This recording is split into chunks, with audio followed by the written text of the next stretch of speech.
We're starting off the day with a job that is often forgot about this time of year, and it's an important thing to do, is fertilizing.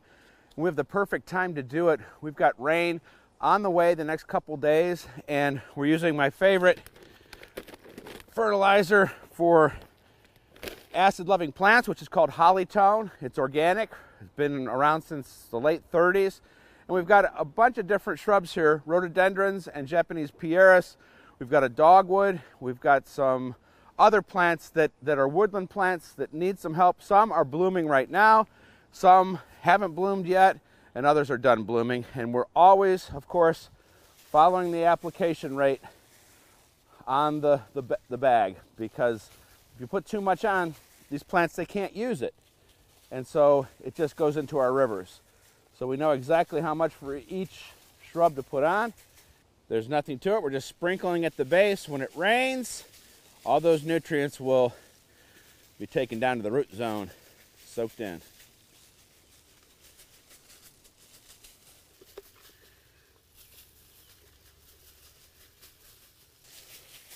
We are going to continue fertilizing.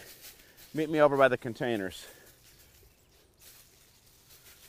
From now until the end of the season, every time that I'm watering my containers, I'm adding a little bit of this Grow. This is a concentrate. It's organic. And again, the reason that we're using organics is that everything that's in that pot, everything that's in that ground over there helps us garden. And if we were to use a chemical fertilizer that had salts in it, we're going to change the dynamic of what's underneath. And this is easy. It measures itself in that little thing.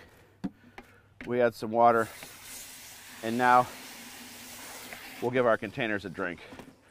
And when you feed them like this, every time you water them, they're going to go nuts.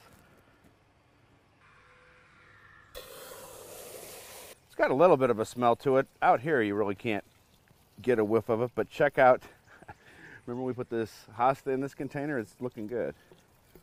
Okay, I'm going to finish up the rest of these containers. I only have about 25 to do, and then meet me in the vegetable garden. We have a cool way to plant tomatoes that you might not have seen before. Part of gardening is living with wildlife, and this little guy is so small he can get in and out of the chicken wire that is under the picket fence, and all my peas are gone. I've tried to catch him and take him to another park, but again, he's so small that he could just even slip out of the live trap. Might just have to live with him. He is cute.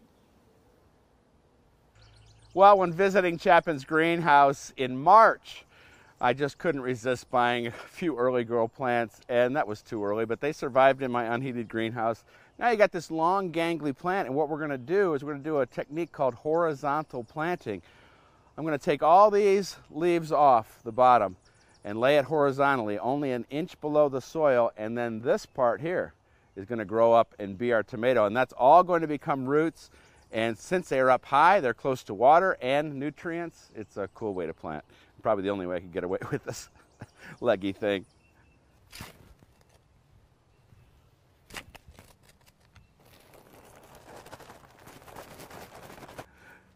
I know it's hard to think about taking all this nice growth off, but you'll see.